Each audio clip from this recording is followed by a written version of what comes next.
রান্না করে ফুলিরেও দিই, ওই যে ফুলিও যায় রয়েছে যে কে সাথে সাথে থাকে, ওর হক আছে না? তাহলে তোমার হক নিয়ে একটা কথা বলি। বলো। একজন আল্লাহওয়ালা লোক, সে আল্লাহর কাছে যে দোয়া করতো, আল্লাহ সেটা কবুল করতো। মান এই যে এটা খাবা তুমি মুরগি রান্না করে এই রান দিবে আমার মাইয়ারে। রান হ্যাঁ আইমান রে হ্যাঁ। কেন তুমি রান খাবা? তোমার হ্যাঁ। বাবা বলে রান খাবে তুমি? তো বন্ধুরা, কালকে হচ্ছে আমাদের বাড়ির পাশের বাড়ির একটা মেয়ের বিয়ে হয়েছে। তো বিয়ে উপলক্ষে ওই যে নতুন জামাই আছে, নতুন জামাইয়ের জন্য অনেক কিছু আয়োজন করতেছে। আর আমার মেয়ে কালকে যায় ওই বাড়িতে ঢুকছে, মুরগির গ্রান পাইছে। কালকে আমি রান্না করছিলাম মাছ। তো ও যায় যে গেছে আর আসে না।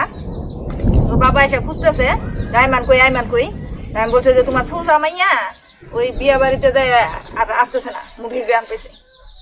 তো এই জন্য ওর বাবা ওর জন্য মুরগি নিয়ে আসছে আজকে। আমি বলছিলাম কি যে আমি আবার গত 2-3 দিন ধরে একটু অসুস্থ ছিলাম, আমার জ্বর ছিল। তো জ্বরের মুখে কিছুই খাইতে পারি না। আজকে আবার আমার গুড়া মাছের চচ্চড়ি খেতে ইচ্ছে করতেছে খুব। আমি ডাইকে উঠাইলাম, বললাম যে যা বাজারে দেয় গুড়া মাছ নিয়ে আসুন। আর এই নিয়ে এসে আর মেয়ের জন্য মুরগি হলো। কানবো না, তোমার মাইয়া। তুমি আগে দেখলা আমি যে জ্বরের থেকে উঠলাম, কইলাম যে আমার গুড়া মাছের চচ্চড়ি দেবা খেতে ইচ্ছে করতেছে, আর তুমি মুরগি নিয়েছি। ওই যে ফুলিরেও দিই, ওই যে ফুলিও যায় রয়েছে যে কে হ্যাঁ। পুলির আবার দিন কে পুলি আমার বাড়ি আমার কোনো সাহায্য করে না, মুখে মুরগি গুলা পাহারা দিতে। বলে কি, ও তো আমার সাথে সাথে থাকে, ওর হক আছে না? ওরও তো হক আছে, তাই না? খাওয়াইলে পাহারা দেয়। শোনো, খাওয়াইলে, মানুষের খাওয়াইলে, আল্লাহর সৃষ্টিরে খাওয়াইলে কখনো কমে না। হ্যাঁ, যারা মনে করে, অনেকে মনে করে যে কমে যায়, কমে না। হক যার যার হক তারে তারে দিতে হইব। ও আমার সাথে সাথে থাকে, ও খাবার পাবে, এটা ওর হক, ঠিক আছে? যার যার রিজিক এটা শেষে খায়। হ্যাঁ, তাহলে তোমার হক নিয়ে একটা কথা বলি। বলো। একজন আল্লাহওয়ালা লোক, সে আল্লাহর কাছে যে দোয়া করতো, আল্লাহ সেটা কবুল করতো। তো সে হজে গেছে, চিন্তা করছে যে এখন আমার হজ করা উচিত। সে হজে গেছে, হজ করে আসছে। এখন হজ করে আসার পরে সে আল্লাহর কাছে যেটা দোয়া করে আর কবুল হয় না। এটা কিন্তু সত্য ঘটনা, কবুল হয় না। তো সে চিন্তায় পড়ে গেল যে কেন তার দোয়া কবুল হয় না। সে মহা টেনশনে পড়ে গেল। তখন সে তার গুরুর কাছে গেল। গুরুর কাছে গিয়ে তাকে এই সমস্যার কথা বলল। তখন সে বলল, আচ্ছা ঠিক আছে, তুমি আমাকে একটু সময় দাও। তার 2 দিন পরে ওই আল্লাহওয়ালা লোকটি তার গুরুর সাথে যে দেখা করলো। দেখা করার পরে তার গুরু বলতেছে, তুমি যে হজে গিয়েছিলে, হজে গিয়ে তুমি খেজুর কিনছিলা। ওই খেজুর কেনার সময়, হ্যাঁ আমি তো খেজুর কিনছিলাম, এটা ঘটনা তো সত্য। খেজুর কেনার সময় মনে করে দেখো তো, 2টা খেজুর তুমি দোকানদারের কাছে না বইলে তুমি খাইছিলা। হ্যাঁ, আমি তো এটা করছিলাম। খেজুর কেনার সময় আমরা তো সাধারণত অনেক কিছু কেনার সময় সাধারণত অনেক কিছু টেস্ট করি বা খাই। খাইছো ঠিক আছে, কিন্তু তুমি তো দোকানদারের কাছে পারমিশন নেও নাই। হ্যাঁ তা তো নেই। এই কারণে তোমার দোয়া কবুল হইতেছে না। তাহলে এখন কি করণীয়? তাহলে তোমাকে আবার যেতে হবে, আবার যে সেটা ওই লোকের কাছে থেকে এটার ক্ষমা চেয়ে তোমার এটা পরিশোধ করতে হবে। তো প্রায় 5-6 মাস হয়ে গেছে। 5-6 মাস যেহেতু দেরি হয়ে গেছে, তারপরে সে গেছে। যাওয়ার পরে যে দেখে যে ওই দোকানদার আর নাই, তার ছেলে বসে রয়েছে। তখন তার ছেলের কাছে যে বলতেছে যে আপনার কে? বলতেছে যে আমি তো এই দোকানের মালিক। বলতেছে এই দোকানের মালিক তো আর একজন। তাহলে সে কোথায়? বলতেছে সে তো আমার বাবা, কিন্তু সে তো কিছুদিন আগে মারা গেছে। তা বলতেছে যে কিসের জন্য আমার বাবাকে, কি কারণে দরকার? তা বলতেছে যে আমি তো এরকম হজে আসছিলাম, এখন হজে আইসে এরকম তো আমি খেজুর খাইছিলাম, এখন আমি তো এটার জন্য অনুশোচনা করতেছি, আমার তো তার কাছে ক্ষমা চাওয়া উচিত। এখন কি করা যায়? বলতেছে আমি তো আপনারা ক্ষমা করে দিতে পারি, আমি আপনারা ক্ষমা করে দিলাম, কিন্তু আমি আপনার অর্ধেক ক্ষমা করতে পারবো, আর অর্ধেক পারবো না। কয় কেন? কয় কারণ আমরা দুই ভাই। এক ভাই আমি এখানে দোকানদারি করি, আর এক ভাই আর এক জায়গায় দোকানদারি করে। এখন আমি আমার জায়গা থেকে ক্ষমা করে দিলাম, একটা খেজুরের দায় আমি নিয়ে নিলাম, কিন্তু আর একটা খেজুরের দায় আমার ওই ভাইয়ের কাছে যে আপনার পরিশোধ করতে হবে। তখন বললো সেই দোকানটা কোথায়? সে বললো অমুক অমুক জায়গায় যান। তখন ওই আল্লাহওয়ালা ব্যক্তিটি ওই আর এক ভাইয়ের কাছে যায়। যাওয়ার পরে সব ঘটনা তাকে খুলে বলে। খুলে বলার পর ওই ভাইটি বলে, আমি আপনার এটা ঋণ শোধ করতে পারবো, একটা শর্ত আছে। তো বললো কি শর্ত বলেন? বলে আপনি আল্লাহর কাছে আমার বাবার জন্য দোয়া করবেন, আমার বাবাকে যেন সে বেহেশত নসিব করে। তখন বলে আচ্ছা ঠিক আছে, আমি তোমার বাবার জন্য দোয়া করি। তখন সে ওইখান থেকে ক্ষমা পায়। এখান থেকে আমরা কি শিখলাম জানো? আমরা যে দোয়া করি, আমাদের দোয়া কেন কবুল হয় না বুঝতে পারছো? আল্লাহ তাআলার দরবারে দোয়া কবুল হওয়ার কিছু শর্ত আছে, আমাদের এইগুলো বুঝে চলতে হবে। কারো কোনো প্রকার হক মেরে খাওয়া যাবে না, এটা আমাদের সবসময় লক্ষ্য রাখতে হবে।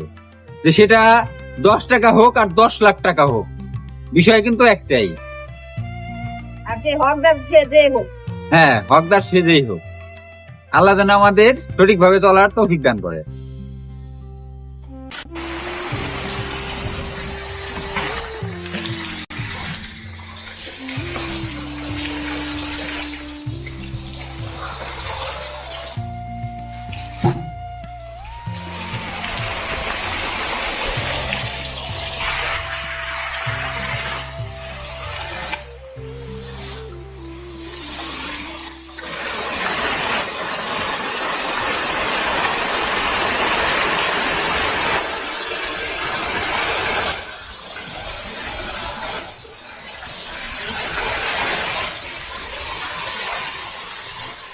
তো বন্ধুরা, এই যে এখন আমি আইমান খেতে দিয়েছি, আর তরকারি যে রান্না করছি ভিডিওটা আমি দিতে পারলাম না, কারণ হলো মাংস কাটতে কাটতে বৃষ্টি শুরু হয়েছে। শুধু বৃষ্টি না, শুধু বৃষ্টি হলেও রান্না করে দেখানো যায়, কিন্তু ঝড় তুফান শুরু হয়ে গেছিল একদম। একটা ভিজা তো গেছি, জামা কাপড় পাল্টায় ঘরে বসে রান্না করলাম।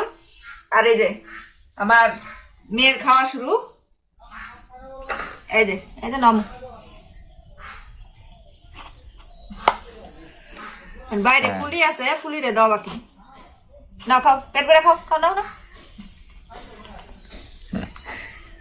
আজকে সারাদিন খেলাই মাংসই খাইবো। তুমি তো বেশি বেশি খাওয়া শিখেছি, খাইবো না? ওর রিজিক যা আছে, ও যা আল্লাহ কাছে চাইয়া নিয়ে এসে যা খাওয়ার তাই খাইবো, ঠিক আছে? আমি খাওয়ানোর কেউ না, সব কিছু উপর আল্লাহ।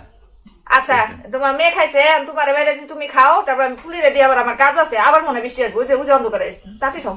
আচ্ছা,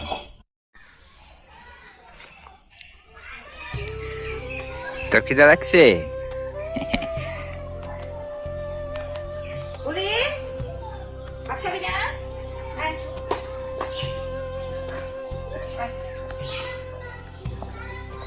আয়, আয়, আয়।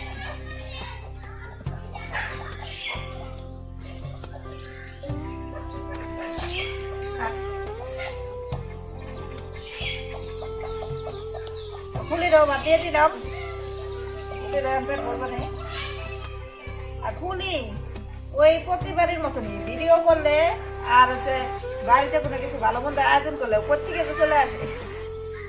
আসলে কোথা থেকে চলে আসে বিষয়টা না, ওর রিজিকে আছে এজন্য চলে আসে, জানে। কথাটা আবার চলে আসে। হ্যাঁ, কিন্তু যে যখন ওরা দরকার তখন না।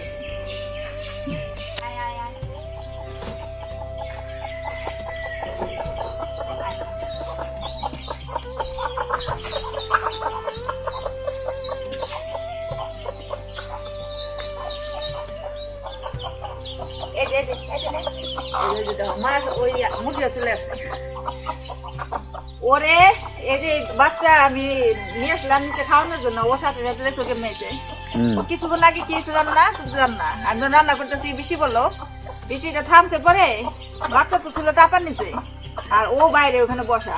এই দিক দিয়ে ওদিক থেকে একটা শিয়াল আছে, শিয়াল রে দেই খেয়া ও, মানে শিয়াল কিন্তু যায় না আগে আগে, ও যাইতেছে ঠিক। ও আইসা উড়ে এসে ওরা খুঁজতেছে শিয়ালে, আর শিয়ালে ভয়ের জায়গা দৌড় দিকে।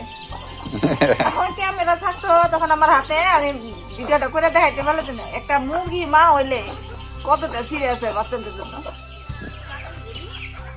দেখো তো আমাদের কি লাগানো, এই যে সবজি গাছ কি বলবো বলো তো, তুমি কি সবজি গাছ বলবো বলো? তুমি সবজি খাও? সে সবজি খায় না, শুধু আর মাংস খাও? মাছ, মাংস, মিষ্টি, দই। মাংস খাবা? ওই যে হাঁস, পেটুর মাংস খাবা? মামুনি খাওয়া হয়েছে, এখন একটা সুন্দর একটা ঘুম দেবে। ও এখন ঘুমাবে, ঘুমাবা মু?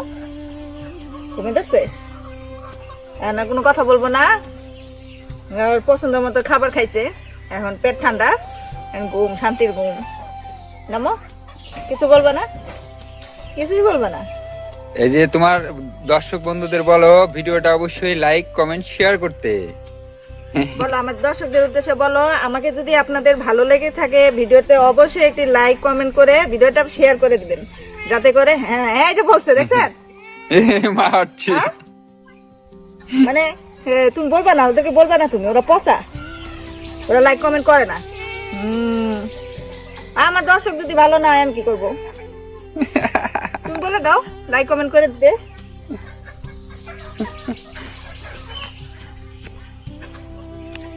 ওরা লাইক কমেন্ট করে না কেন বলো? কেন করে না বলো? আমাকে সবাই, তোমরা সবাই আমাকে শেয়ার করে দাও, অন্যরা যাতে আমাকে দেখতে পায়। বলো, বল দাও। হ্যাঁ এই তো বলছে, হ্যাঁ হ্যাঁ, বেশি বেশি লাইক কমেন্ট করার কথা বলতে চাই না। আচ্ছা, তো আজকের ভিডিওটা এই পর্যন্তই বন্ধুরা। তো আমাদের ফ্যামিলি ব্লগ আপনাদের কেমন লাগে অবশ্যই কমেন্ট করবেন, কোথা থেকে দেখছেন অবশ্যই জানাবেন, যাতে আপনাদের সবাই সাথে ভালো আমরাও থাকবেন। পরিচিত হতে পারি। আল্লাহ হাফেজ। আল্লাহ হাফেজ। কি বললো তুমি? আগা নাই মাথা নাই, খালি খালি